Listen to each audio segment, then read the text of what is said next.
adoption help live dito sa wellness Barangay Manggahan, Pasig, dito sa atin pong The NACC was also able to participate in the Sinulog Festival dahil last January 2024. pagsusulong sa mga advocacy activities tungkol dito sa mga kabataan na nangangailangan ng tulong.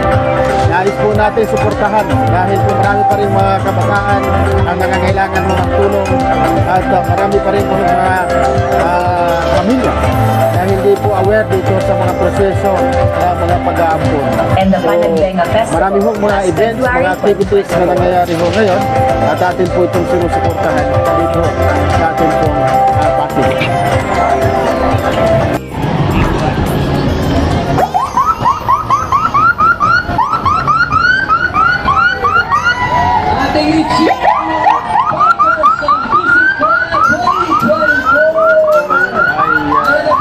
Live na ginagawa po ng ating pong NACC dito po sa Barangay Manggahan, saan marami po tayong mga nag-participate dito sa ating pong okasyon ng NACC para ipalaganap ang awareness dito sa tinatawag nating adoption program.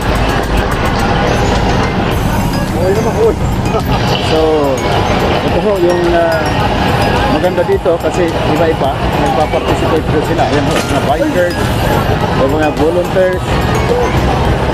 Oo. And, ayun. So, nakakatuwa ho. Ayan. So, pinucover lang ho ito ng 4K Entertainment para ho masundan ang iba't iba pong mga kaganapan dito sa Pasig. Kapag ang tawag ho nila dito ay bisikleta. Bisikleta. Thank you, ma'am. Thank you, sir. Thank you for biking for this amazing cause of promoting the responsible adoption here in our country. Walang cut ka na.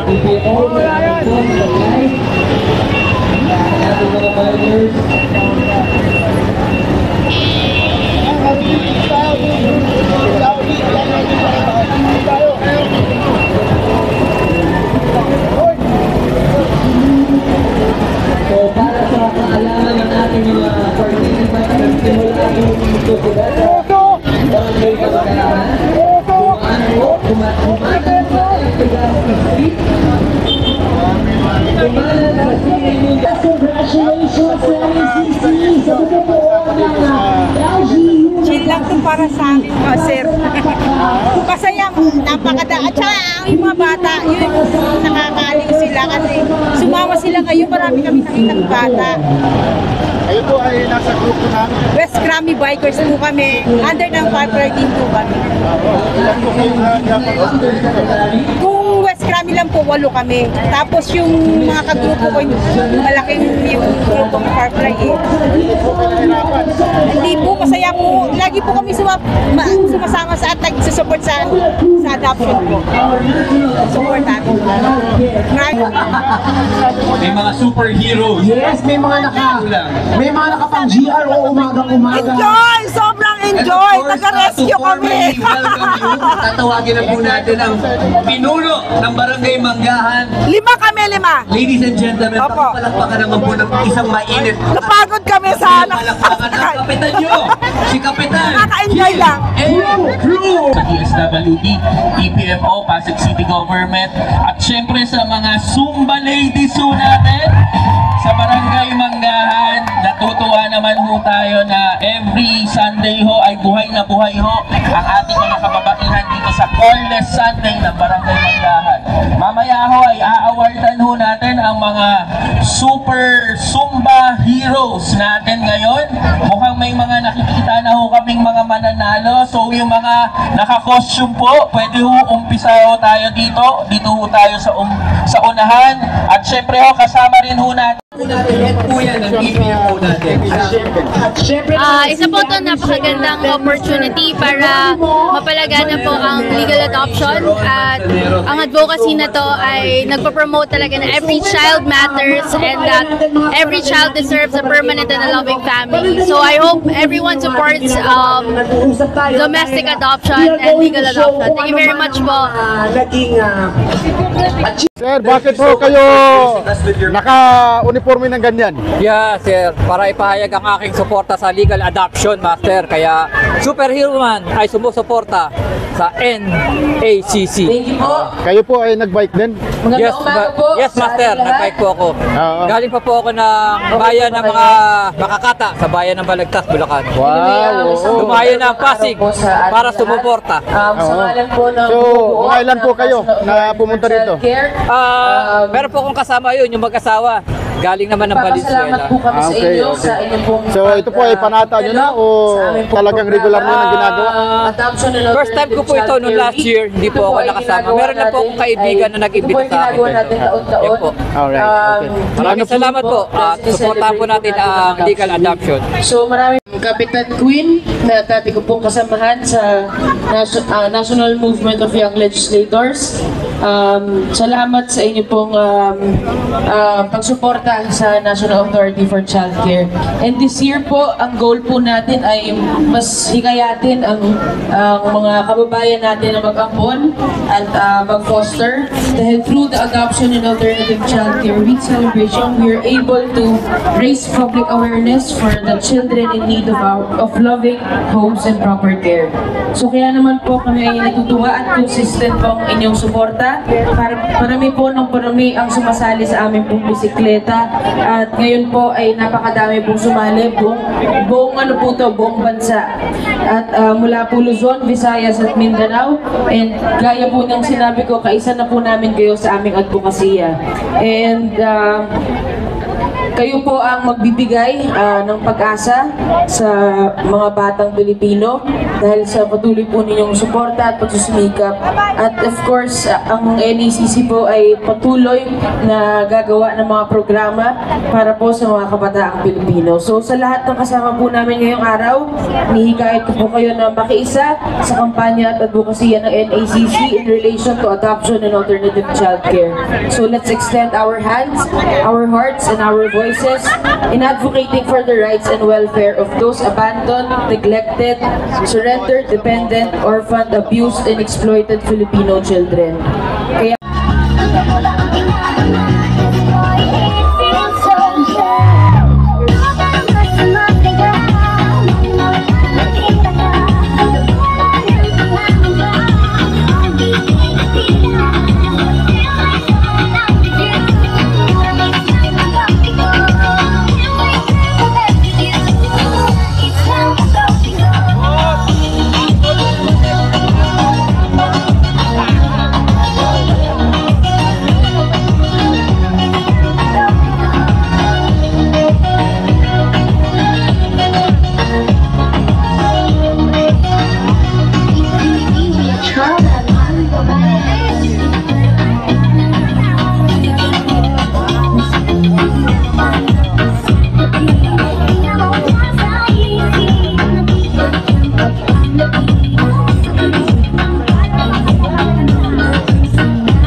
Zumba participants. Para po lahat kayo makita at lahat ng mga potential awardees So, nandito na ba ang ating mga tinawag na pangalan? Andyan na po. Medyo parang in-interview lang. Okay.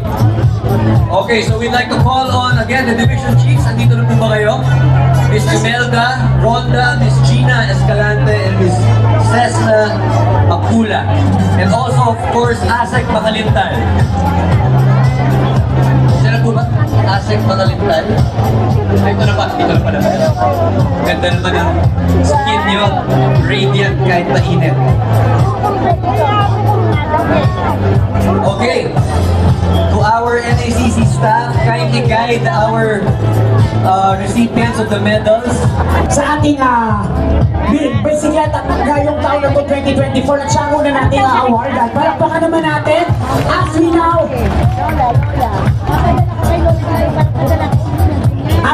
medyo pusing muna tayo. Congratulations to you. You look like you are 10 years old, or is that correct?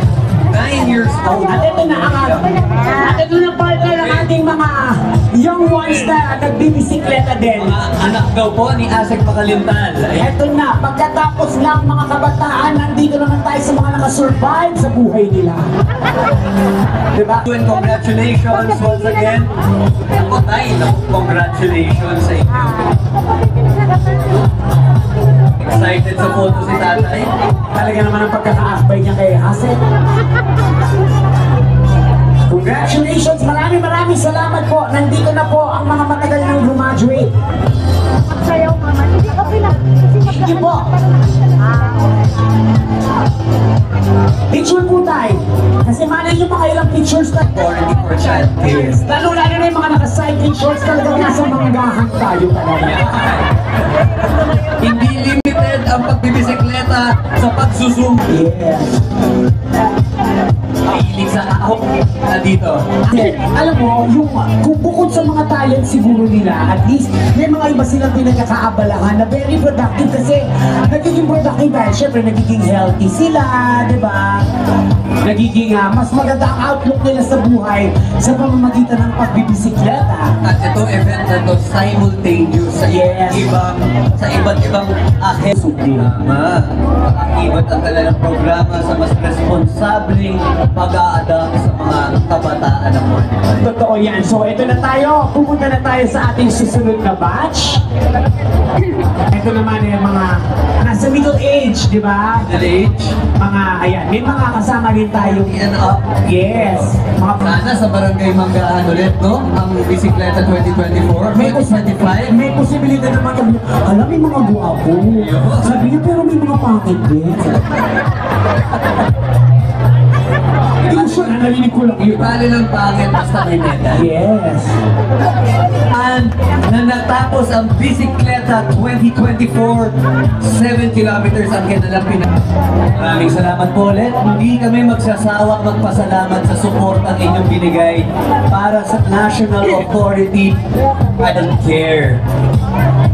Kung wala po kayo, hindi successful ang kanilang event at ang kanilang layunin na ipalaganap ang responsableng pag-adapt sa Pati sapatos niya, Batman yung nakalaga. Nag-coordinate ka ba kay TPMO tsaka kay Pasig Police, Batman? Baka mamaya nanghuhuli ka ng snatcher nang hindi namin alam. Pati hold-upper. Si Batman taga Santolan. Thank you so much, Batman, for gracing us with your protective presence. From Bulacan! Wow! Oh, Cotton City, Bulacan. Yes. Basically, ang NACC is isang sangay ng Department of Social Welfare and Development. At kung wala DSWD, wala pong NACC na makakapagpalaganap ng kanilang adhikain. Pero naman napakaganda ng adhikain ng NACC. Nakita mo naman kung napanood ninyong mabuti yung audiovisual presentation natin kanina. Talaga namang nakikita mo na very noble ang kanilang adhikain. Tama po, talagang napakaganda, napaka-inspiring. masasabi mo dito sa ginawa niyong activity dito sa ating NAC Advocacy? Unang-una, nagpapasalamat ako kay Lord, no? Successful ang ating bisikleta 2024. At lalo na dito kay Barangay Captain Queen sa Manggahan, lalo na kay Mayor Bico. Salamat Pasig at sa mga bikers. At sa RACO NCR, the Regional Alternative Child Care Act, NCR po, na mga staff. Ako, mga wala pang tulog yan, sir. So, salamat sa kanila. Salamat din sa mga nandito, mga Zumba instructor. Salamat. At successful ang ating bisikleta 2024. Mabuhay po kayo. Mga ilan po ang nag-participate nito sa tingin niyo na mga bikers? Mga more than 500 dyan, sir. Kasi ang ating maximum 500, pero marami pang nagpalista po eh. So, siguro, more or less than 1,000. Ano ang layunin natin dito, sir? Bakit ginawa natin to? Ito, para palaganapin ang ating adoption and alternative child care program na sana marami pang mag-participate, no, sa ating programa, lalo na sa alternative child care, ating Philippine Foster Care Program. Ngayon, no, for approval ang ating pakikipag-MOA sa lungsod ng Pasig kila Mayor Bico. Okay. Ano po ang mga iba pang advocacy events na mangyayari sa susunod? Meron po tayong mga mall show June 13 and 14 po, no, sa Evergotesco at sa Festival Mall, no? At meron din tayong kick-off ng Regional Alternative Child Care, no, Office NCR sa Manila in coordination with Manila Social Welfare Department po yan. June 11 po. Magsisimula tayo ng maaga doon sa Liwasang Bonifacio. At mag-motorcade po tayo doon para sa ating programa, no? Yun po. Okay, maraming salamat, sir. Thank you rin po.